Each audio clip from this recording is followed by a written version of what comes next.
আপুনি এগৰাকী সাংবাদিক, অভিনেতা, অভিনেত্ৰী, মডেল হৈ কেৰিয়াৰ গঢ়িব বিচাৰে নেকি?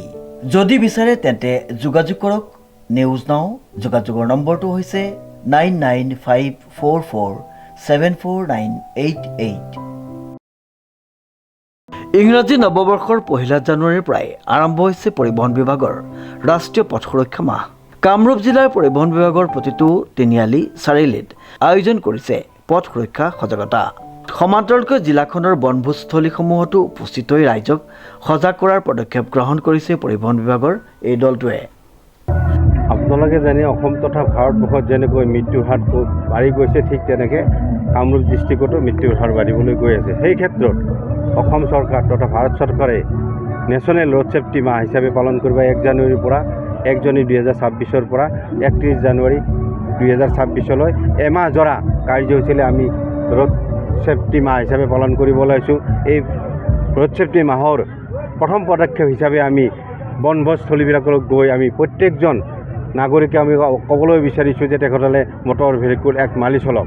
মটৰ ভেহিকুল এক মানি চলক মানে তেখেতসকলে মানি চলিব লাগিব। এইকাৰণে যে আমি মৃত্যুৰ হাৰ কমাৰ ক্ষেত্ৰত তেখেতসকলক আমি আহ্বান জনাবলৈ ওলাইছোঁ যে মানৱ জাতি বাছৰ ক্ষেত্ৰত তেখেতসকলে সুৰাপান কৰি গাড়ী চলাব নালাগে। তেখেতে সুৰাপান গাড়ী চলে আমাৰ গাড়ী এক্সিডেণ্ট বহুত মৃত্যুমুখত পৰিব পাৰে। ঠিক তেনেকৈ অতি দ্ৰুত গতিত অসম তথা ভাৰতবৰ্ষত মৃত্যুৰ হাৰ 70% মানুহ আমাৰ অতি দ্ৰুত গতিত গাড়ী চলাই মৃত্যুমুখত পৰিব লগা হৈছে।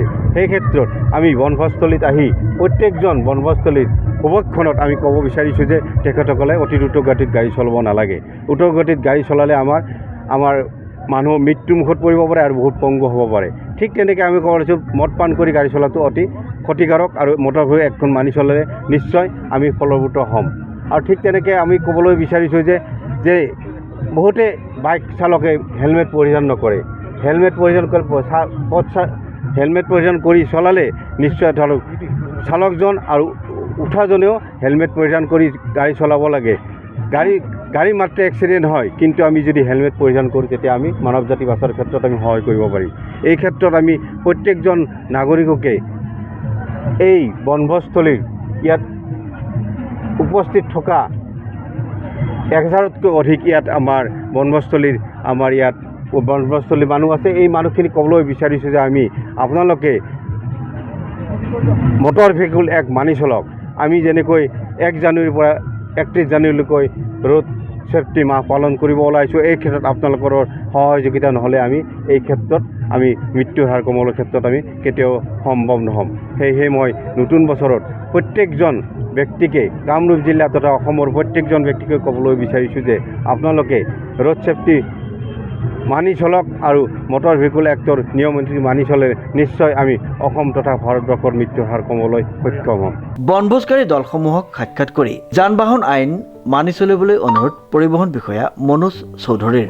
পথ সুৰক্ষাৰ পঞ্চসূত্ৰ মানি চলাৰ আহ্বান জনালে যান বাহন পৰিদৰ্শকসকলে।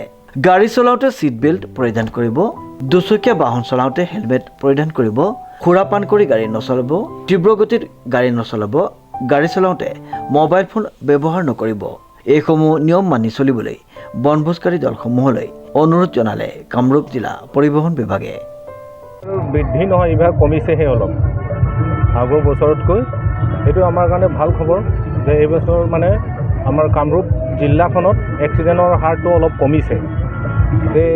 এইটো আপোনালোকৰ সহায় সহযোগিতা, ৰাইজৰ সহায় সহযোগিতা লগতে আমাৰ আপোনালোকৰ মাধ্যমৰ দ্বাৰা এই ইলেক্ট্ৰনিক্স বা প্ৰেছ মিডিয়া সহায় সহযোগত মানে এইবাৰ মানে অলপমান কমিছে। কাৰণটো হৈছে সজাগতাটো অলপ সৃষ্টি হৈছে। লগতে আমাৰ মানুহবিলাকো আমাৰ এনফৰ্চমেণ্ট ড্ৰাইভটো ডে এণ্ড নাইট চলাই আছে। সেয়েহে সেইটো এটা ভাল মানে এটা ইম্পেক্ট বুলি ভাবিছোঁ। 2024 বৰ্ষত সৰ্বাধিক ৰাজহ সংগ্ৰহ কৰিছিল কামৰূপ জিলা বিভাগে। এইবাৰ কেনেকুৱা? এইবাৰো আমি লাগি আছোঁ, আমি ষ্টিক হৈ আছোঁ। এইবাৰ আমাৰ টাৰ্গেটটো এচিভ কৰিব লাগে।